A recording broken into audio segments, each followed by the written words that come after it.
No hay más preámbulos, nos vamos de inmediato a darle la bienvenida a Alfredo Torres, presidente ejecutivo de Ipsos Perú, para hablar de todos estos, digamos, detalles y enfoques y de lo que ha sido esta extraña campaña electoral, por lo menos en lo que va a ser la primera vuelta y que se va a definir. En realidad la fotografía real será el día 11 de abril cuando los ciudadanos peruanos vayan a votar. Lo que se ha visto, sí, en todos los sondeos que se han hecho, más allá de porcentajes o no, que hay una inmensa mayoría de gente que está dispuesta a hacerlo y que probablemente pueda tener muchas dudas en por qué o por quién y hacia dónde, pero lo que le queda claro es que sí va a ir a votar. Alfredo, ¿cómo estás? Bienvenido. Buenos días, Mónica. Sí, efectivamente, a pesar de la pandemia, la disposición de la gente a acudir a las urnas es similar a la de otros procesos electorales. La gente quiere votar, pero sí es un electorado, como bien decían ustedes al comienzo, muy fraccionado, ¿no? Hay como nunca una cantidad de candidatos que están en el pelotón delantero. En otras épocas eran 3 de repente, ¿no? Pero ahora son el doble. Entonces sí es una elección bastante atípica, y además porque ha sido una elección que ha sido desarrollada básicamente en los medios de comunicación y en las redes sociales. Ha sido muy poco lo que han podido hacer los candidatos con visitas presenciales. En otras elecciones había pues mítines, marchas, visitas a los mercados, en fin, que concitaban el apoyo, digamos, o el contacto de los candidatos con la gente. Ahora eso ha sido poco relevante. Y lo que hemos visto, en cambio, en los medios y sobre todo en las redes sociales, son niveles de agresividad en algunos candidatos, no en todos, pero bastante mayores que otras veces, ¿no? Eso también ha sido una diferencia en una campaña que por lo demás ha sido muy corta. Realmente hasta principios de este año muy poca gente le prestaba atención. Recién en los últimos semanas se ha vuelto tremendamente intensa, ¿no? Sí. Bueno, la gente tiene mucha frustración por muchas razones y probablemente también en esa respuesta o en esa no respuesta o en esa incertidumbre esté precisamente, digamos, este sentimiento de que nadie me va a solucionar lo que para mí es inmediato, y por eso probablemente hasta hoy no haya una decisión en un porcentaje importante. Pero yo quería preguntar, antes de pasar a mis compañeros, la edad promedio del elector hoy es mayor, es decir, estamos hablando de una edad mediana, 40 años aproximadamente. Antes eran menos de 25, ¿o me equivoco? Claro, lo que pasa es que el Perú en los años, digamos, 70, 80, 90, todavía tenía una tasa, digamos, de crecimiento poblacional mayor, porque a su vez las personas que llegaban a ser adultos habían nacido en la época del boom demográfico, años 50, 60, que las señoras tenían pues 5 o 6 hijos, Más hijos, claro, cada una, ¿no? Ahora esto ya ha disminuido, el número de hijos por mujer ha bajado a 2.2, la esperanza de vida se ha incrementado 15, 20 años. Hoy día la gente, digamos, vive 75 años en promedio, y eso hace que el promedio de edad de los electores sea 40, como bien decías, cuando hace, digamos, 20 o 30 años era pues 25, ¿no? Fernando, sí. Sí, Alfredo Torres, buenos días. Por supuesto que no se mide exactamente eso, pero yo quisiera saber si hay algunos indicadores del impacto que han podido tener en la formación del voto de los debates y el papel jugado por las redes sociales, que han sin duda incrementado su importancia en esta campaña.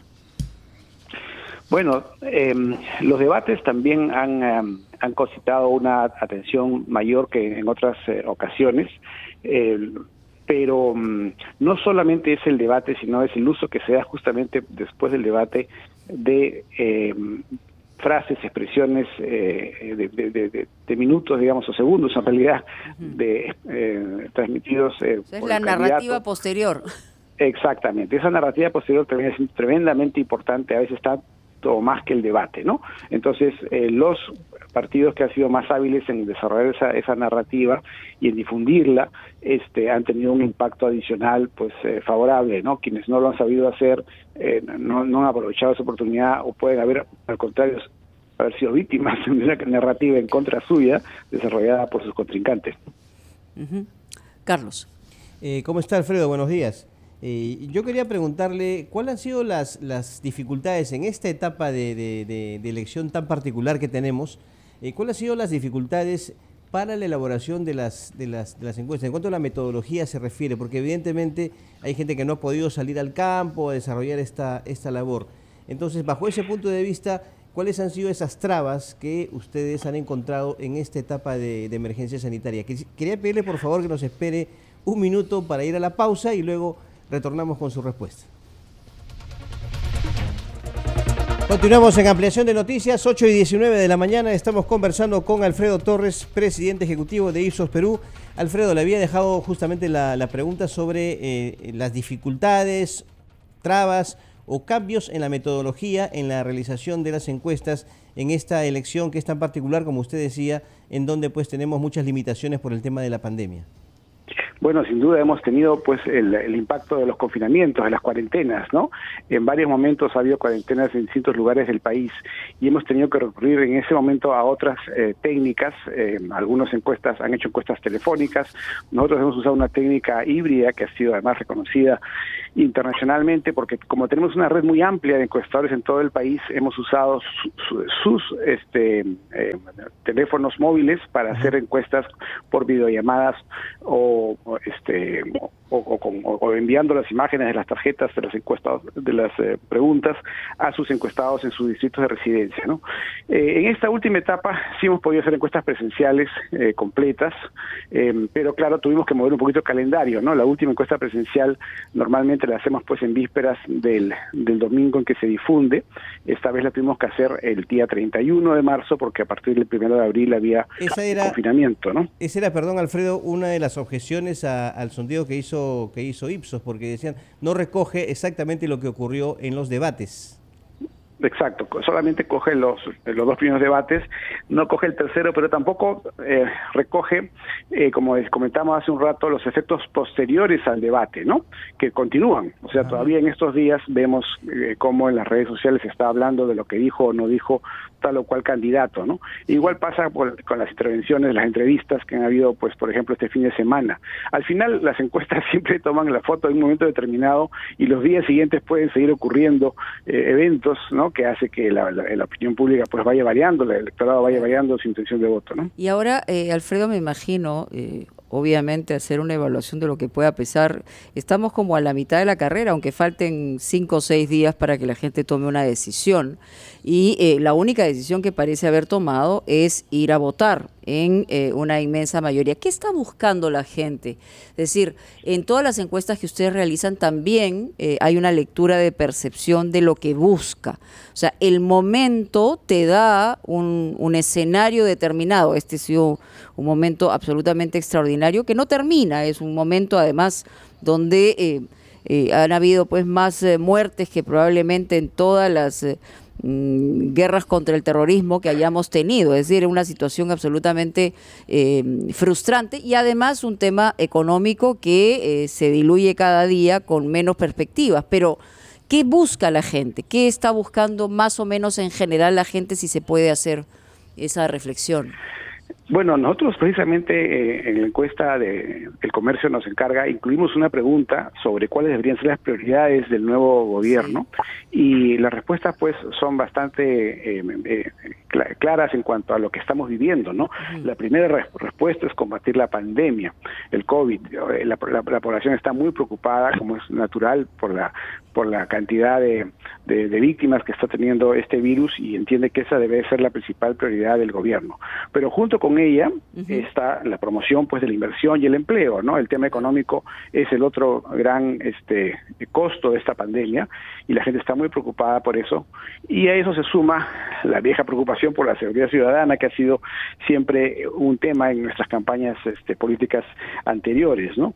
En cambio, otros temas que han surgido en la campaña, como por ejemplo reformar la Constitución, están muy atrás en las prioridades. La gente probablemente siente que ese es un tema más de largo plazo o más lírico, y lo que quiere es resolución a sus problemas más inmediatos, ¿no? Alfredo, y de acuerdo justamente a los sondeos que se han realizado, ¿cómo se vislumbra el próximo Congreso? Definitivamente va a ser muy fragmentado. No sé qué tanto sea en comparación con este, que ya está en su última etapa, pero ¿cuál es la información o el análisis que ustedes han hecho?